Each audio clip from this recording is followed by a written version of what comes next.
আলহামদুলিল্লাহ, বাংলাদেশ মুফাসসির মুফাসসিরিন বগুড়া জেলা শাখা কর্তৃক আয়োজিত আজকের এই সমাবেশে সম্মানিত সভাপতি, উপস্থিত আছেন বগুড়া উলামা মাশায়েখ পরিষদের সম্মানিত সভাপতি আমাদের মাতার মাওলানা আনোয়ার হোসেন, মাওলানা আব্দুল মজিদ ভাই, আমার প্রিয় ভাই মাওলানা গোলাম আজম, মাওলানা ডক্টর আব্দুল বারি সহ আমার একান্ত প্রিয় ওলামায়ে কেরাম, সবাইকে হৃদয়ের গভীর থেকে সালাম দিচ্ছি। আসসালামু আলাইকুম ওয়া রাহমাতুল্লাহ।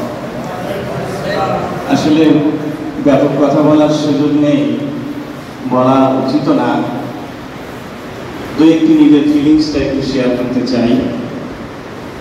আলহামদুলিল্লাহ, আমি এখানে এসেছি আসলে ইমাম শাফি রহমতুল্লাহ আলাইহি একটা কথা আছে, তার দিকে নিসবত করা হয়, ওয়াহিব্বুস সালিহিনা ওয়া লাস্তু মিনহুম লাআল্লাল্লাহা ইয়ারযুকুনি সালাহা। ইমাম শাফি বলেছেন, আমি নিজে নেককার নই, তবে আমি নেককারদের সাথে থাকতে পছন্দ করি, আল্লাহ যেন আমাকে তাদের অন্তর্ভুক্ত করে।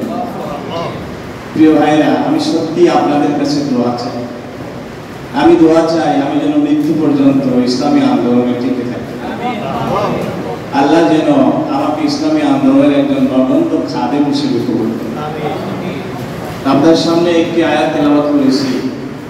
আল্লাহ তাআলা বলছেন সূরা হামিম আস-সাজদা মধ্যে, ওয়ামান আহসানু কাওলাম মিম্মান দাআ ইলাল্লাহ ওয়া আমিলা সালিহান ওয়া ক্বালা ইন্নী।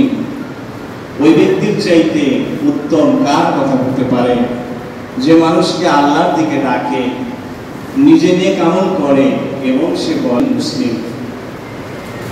আমি শেষ থেকে শুরু করছি।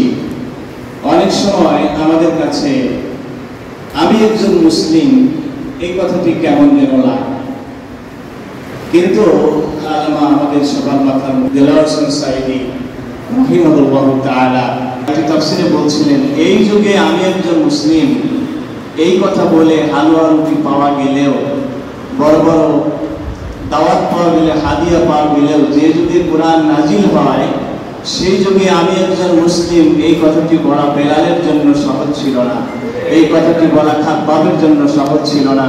এই কথাটি বলার কারণে হযরত সুমাইয়া রাদিয়াল্লাহু তাআলা আনহাকে লজ্জাস্থানে বর্ষা নিক্ষেপ করে আবু জেহেল হত্যা করেছে। আজও যদি সত্যিকার আপনি একজন ইসলামী আন্দোলনের কর্মী হন, ইসলামের সঠিক দাওয়াত দিতে পারেন, তাহলে জেলখানা শেষ হয়ে যায়নি, আগামী দিনেও আমার আপনার জন্য জেলখানা ইসলাম হতে পারে। একটা দিক। আর দ্বিতীয়ত, এই আয়াতের মূল যে মুরাদ, ওই ব্যক্তির চাইতে কার কথা উত্তম হতে পারে যে মানুষকে আল্লাহর দিকে ডাকে। ভাইরা, আমাদের পরিচয় যেন হত্যা না হয়, আমাদের পরিচয় যেন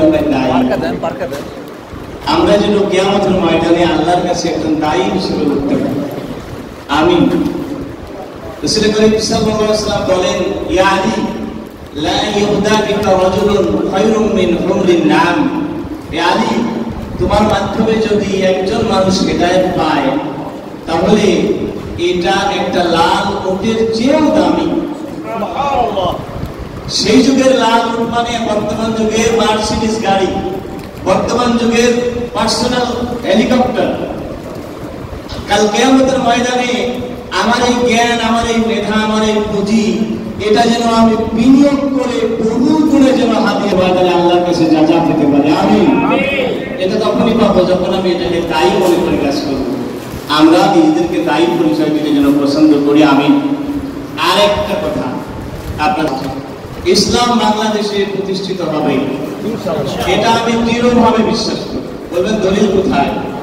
দলিল সূরা আল ইসরা মানে বনী ইসরাঈলের 33 নম্বর আয়াতে আল্লাহ তাআলা বলেন, মান কুতিলা মাজলুমান ফাকাদ জাআলনা লিওয়ালিহি সুলতানা। কেউ যদি অন্যায়ভাবে নিহত হয়, তাহলে তার উত্তরাধিকারীদেরকে আমি সুলতান দান করব। শেখ মুজিবুর রহমান মরহুম তিনি নিহত হয়েছিলেন, এটা বিচারের মাধ্যমে হয়নি, আওয়ামী লীগ একবার ক্ষমতায় এসেছে। কি বলেন?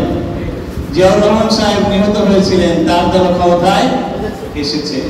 আমাদের নেতৃবৃন্দ জীবন দিয়েছেন, তারা বলেছিলেন আমার রক্ত একদিন কথা বলবে। বলে একসময় মনে করতাম এটা মেটাফরিক কথা, এটা মাজাজি কথা, কিন্তু আমি যখন সূরাতুল মাইদা 27 থেকে 31 নম্বর আয়াতের তাফসীর করলাম, তাফসীর ইবনে কাসিরের মধ্যে দেখলাম যে যখন হাবিলকে হত্যা করেছিল কাবিল, হত্যা করার পরে হযরত আদম আলাইহিস সালাম তখন ছিলেন জেদ্দায়, ফিরে এসে বললেন যে আমার ছেলে হাবিল কোথায়? কিন্তু ততদিন তো রক্ত শুকিয়ে গেছে। আল্লাহ তাআলার কাছে আবেদন করলে আল্লাহ বলেন জমিনকে বলো। আদম আলাইহিস সালাম জমিনকে বললেন, জমিন তুমি বলো আমার কাবিল, আমার হাবিল কোথায়? জমিন তখন তার মাটির ভিতর থেকে রক্তকে উগলায় দিল। আল্লাহু আকবার।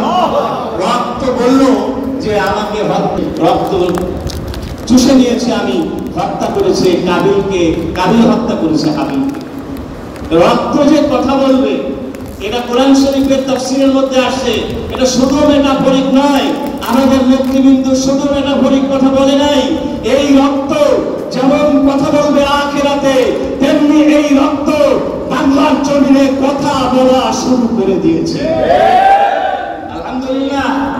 ওই যে বলছে সূরা বনী ইসরাঈলের 33 নম্বর আয়াত, ওয়ালিহি সুলতানা, শেখ মুজিবুর রহমানের উত্তরসূরিরা ক্ষমতায় গিয়েছে, জিয়াউর রহমানের উত্তর দিয়েছে, আমাদের নেতৃবৃন্দ যাদেরকে বিনা কারণে অন্যায়ভাবে হত্যা করা হয়েছে তাদের উত্তরসূরিদেরকেও আগামী দিনে ইনশাআল্লাহ রাষ্ট্র ক্ষমতা দেওয়া হবে।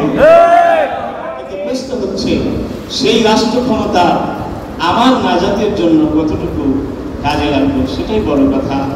আমি যেন ইখলাসের সাথে কাজ করতে পারি, এ আহ্বানটুকু রেখেই আপনাদের কাছে দোয়া চেয়ে বিদায় নিচ্ছি। আসসালামু আলাইকুম ওয়া রাহমাতুল্লাহি ওয়া বারাকাতুহু।